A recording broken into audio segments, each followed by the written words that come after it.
Trialepta, trialepta, trialepta karuseli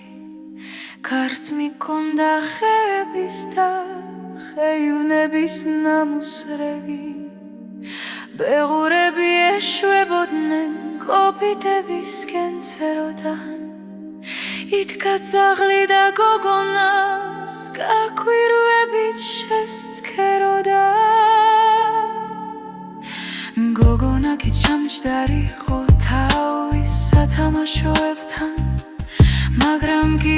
არ თამაშობდა მამას თვალს არ აშორებდა მამაც იქვე სადაც დიდი